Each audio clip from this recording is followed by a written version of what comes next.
In this video, we are going to solve problem based on comparator concept. Let's see our problem description. Comparators are used to compare two objects. In this challenge, we are going to use the create comparator function, and it is used to sort an array. The player class is provided in the editor below. It has two fields. Name, it is a string, and score stores an integer. Given an array of n player objects, we write a comparator that sorts them in order of decreasing score. If two or more players have the same score, sort these players alphabetically ascending by name.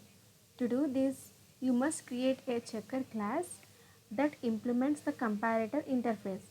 Then write an int comparator function method implementing the comparator method. In short, when sorting in ascending order, a comparator function returns -1 if a less than b, is equal to 0 if a is equal to b, and 1 if a greater than b. They given a sample data for this, and the function description is as declare a checker class that implements the comparator method as described. It should sort first descending by score, then ascending by name if scores are same. The code reads the input and creates a list of player objects, uses your method to sort the data and prints it out properly. The input format should be like the first line contains an integer and the number of players. The next n lines contains a players respectively name and score, a string and integer. Here the input format given. The first line contains the n number of players and the next n lines contains their respective name and scores. The constraints is given on the score. The range of score is from 0 to 1000. Two or more players can have the same name. The name may be same for two or more players. Player name consists of lowercase English alphabetic letters. Output format here given like you are not responsible for printing any output to the std out locked step code in solution will create a checker object. Use it to sort the player array and print each sorted element. Here the sample code we looked already. Explanation same. The scores should be in descending order. If the scores are same, we need to sort the name based on alphabetical order. Let's see how our code looks like.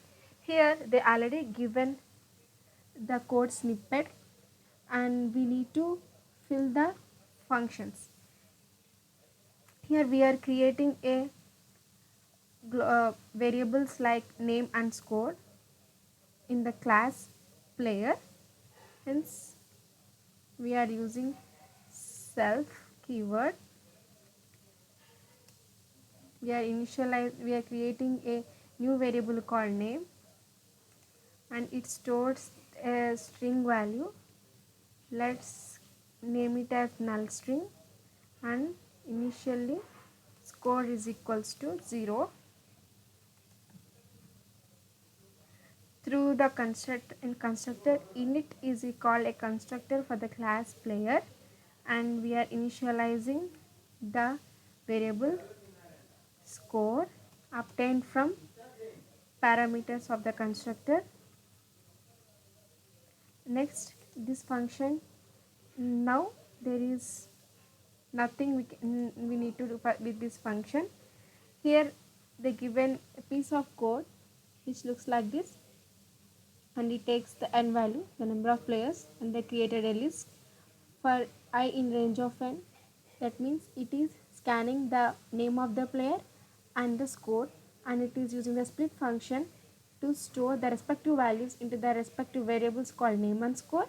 And as we know, the Python will take the input value in the data type string. The integer score should be converted into the int before storing the score value. Here they already given int of score is equal to score. Now they are creating an object called player. Here they are calling the constructor of the class player name comma score. Now the init method is called, and here the name and score variables stores the values by which this player method calls, and we are initializing the name and score to the variables we created. And uh, and we are the return object, the return object address of that particular variables is stored in the variable player, and this is appended to the list data.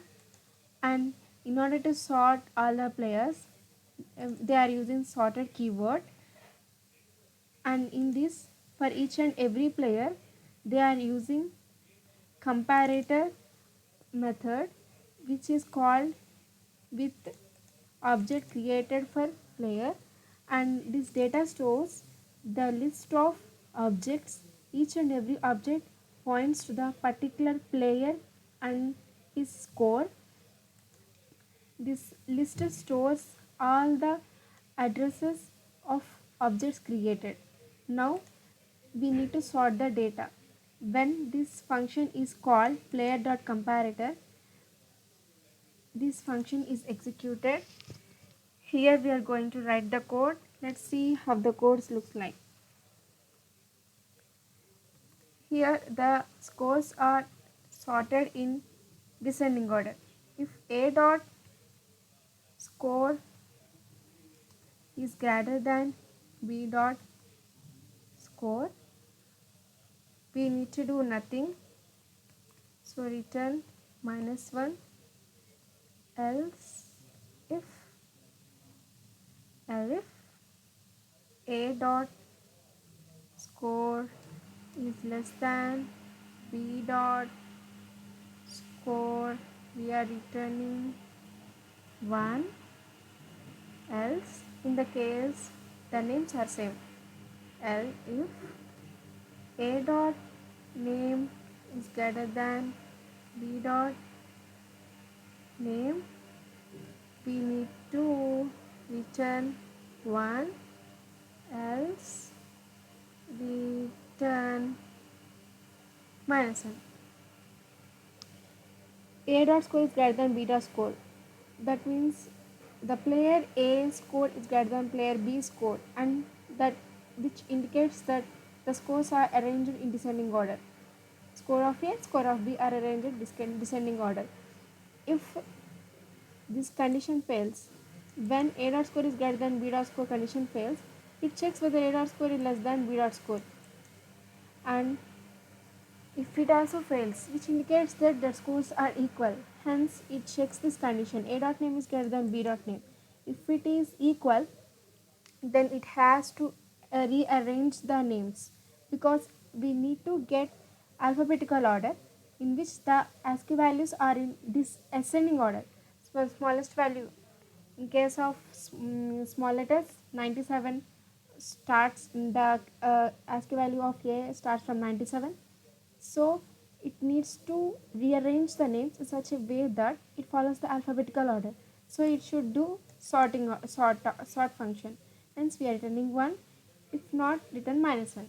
Let's see whether our code is right or not. Or we pass sample test cases. Let's check whether our solution. Okay, we passed all the test cases. Okay, that's all for this video. Thank you.